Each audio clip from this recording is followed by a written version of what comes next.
c'est que la droite du Très-Haut n'est plus la même. Wow. Alléluia. Ce qui fait ma souffrance, c'est que mon problème subsiste. Bien que j'ai cité tout ce qu'il a fait, tout ce qu'il peut faire, ce qui fait ma souffrance, c'est que le droit de Dieu n'est plus la même. Alors, c'est une question qu'on peut se poser les uns aux autres ce matin. Est-ce que pour ta vie, la droite de Dieu est toujours la même? Ou est-ce qu'il y a une modification dans la droite de Dieu pour toi? Est-ce que la droite de Dieu est toujours pareille? Alléluia. Vous connaissez ce texte?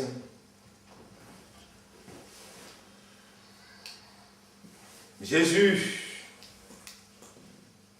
leur répondit, « Si je vous le dis, vous ne le croirez pas. Et si je vous interroge, vous ne répondrez pas, ni ne me laisserez point aller. Désormais, Luc 22, 69, désormais, le Fils de l'homme sera assis à la droite de la puissance de Dieu. »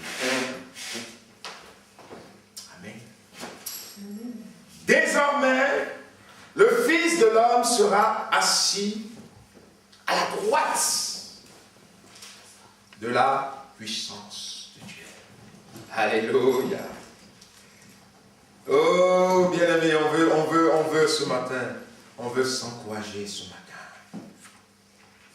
Mais Étienne, rempli du Saint-Esprit, et fixant les regards vers le ciel, vit la gloire de Dieu et Jésus debout à la droite de Dieu. Amen. À la droite de Dieu. Vous savez que la droite de Dieu, c'est la personne même du Seigneur Jésus. Quand vous avez dans Ésaïe 48, verset 13, vous avez ce texte qui est extraordinaire, hein? Ésaïe 48, 13, qui nous dit « Ma main a fondé la terre, et ma droite a étendu les cieux. Je les appelle, et aussitôt, ils se présentent. » Vous voyez, la droite de Dieu est l'auteur de la création. Et vous le connaissez, le texte, par exemple, dans Jean, où il est question, au commencement était la parole. Et la parole était avec Dieu. La parole était Dieu. Tout a été créé par elle. Rien de ce qui est créé n'a été créé sans elle. Amen. C'est le Seigneur lui-même. La droite de Dieu, c'est le Seigneur lui-même. Amen. C'est le Seigneur lui-même, dans sa gloire. La droite de l'Éternel. Alléluia. C'est le Seigneur lui-même. C'est lui, la droite. Dans Colossiens 1, verset 16, « Car en Christ, en lui, ont été créées toutes choses qui sont dans les cieux, qui sont sur la terre, les visibles et les invisibles. Trône, dignité, domination, autorité, tout a été créé par lui et pour lui. Il est avant toute chose. Amen. Et toute chose subsiste en lui. Il est la tête du corps de l'Église. Amen. La droite de Dieu, c'est le Seigneur lui-même. Bien-aimé. C'est le Seigneur Jésus lui-même. Et ma question ce matin, est-ce que nous pouvons dire comment est pour ma vie ce matin la droite de l'Éternel?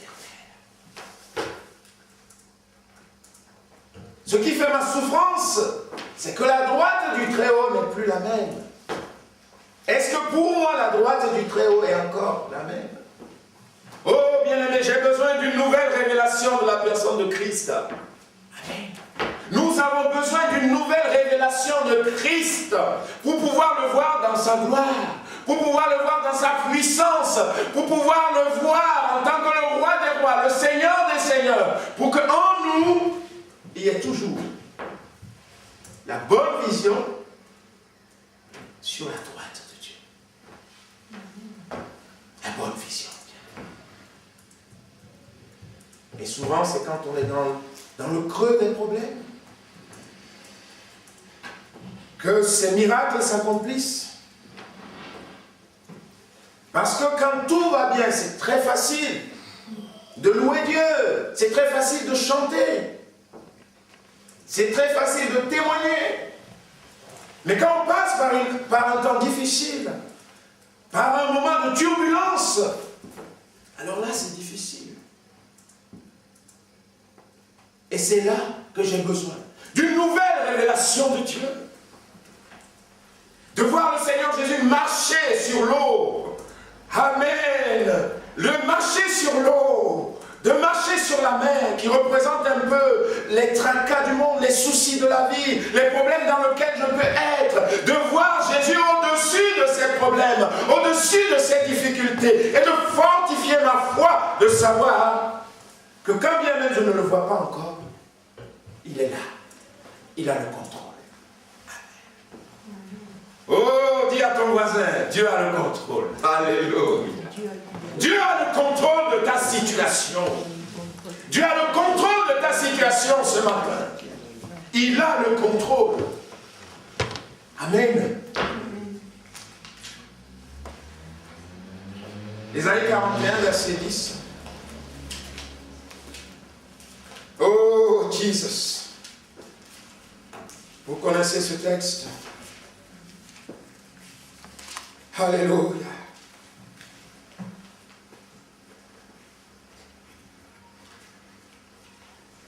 Tu es mon serviteur, je te choisis et je ne te rejette point. Ne crains rien, car je suis avec toi. Ne promène pas des regards inquiets, car je suis ton Dieu.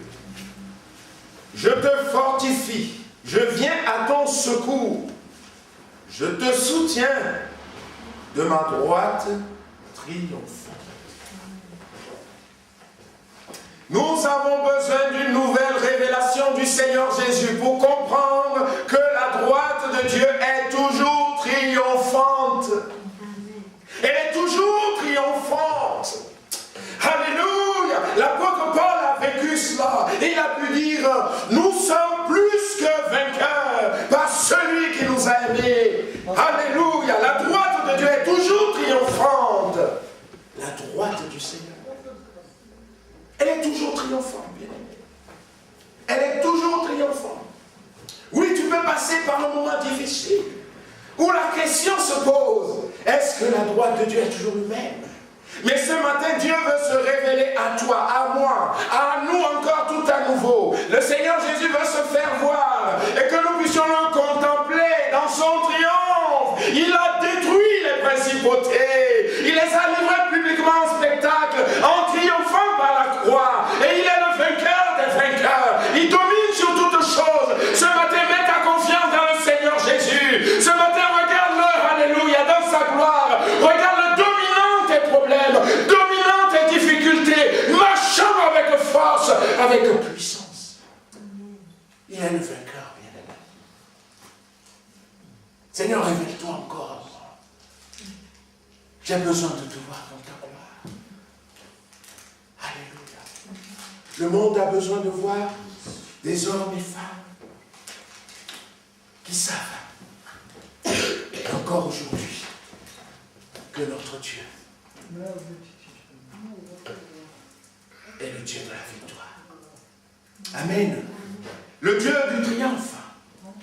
On va conclure avec le psaume 16. On ne va pas tout lire, mais il y a quelques textes qui nous interpellent. On va conclure comme cela.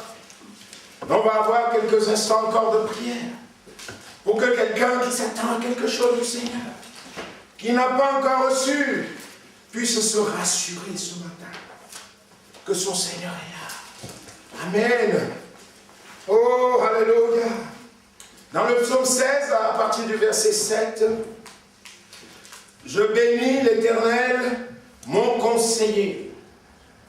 La nuit même, mon cœur m'exhorte. J'ai constamment l'Éternel sous mes yeux. Quand il est à ma droite, je ne chancelle pas. Aussi mon cœur est dans la joie. Mon esprit est dans l'allégresse. Et mon corps repose en sécurité. Amen. Il est vainqueur de la mort, car tu n'abandonneras point mon âme dans le sépulcre, et tu ne permettras point que ton bien-aimé voie la corruption. Tu me feras connaître le sentier de la vie. Il y a d'abondantes joies devant ta face, des délices éternelles à ta droite. Alléluia. Des délices éternelles à ta droite. Amen. Bien-aimé, si notre Seigneur n'a pas connu la corruption, est-ce qu'il veut que nous on connaisse la corruption? Non. La mort n'a rien pu sur lui. Il a été vainqueur de la mort. Et il est sorti vainqueur pour faire de nous, de chacun de nous, des victorieux, bien-aimés. Oh! Si la prophétie tarde, attends-la, attends-la. Amen. Si l'exaucement tarde, attends-la. Avec foi. Reste dans la joie. Amen. Reste dans la parole de Dieu. Reste dans la prière. La gloire de Dieu va se manifester. Amen.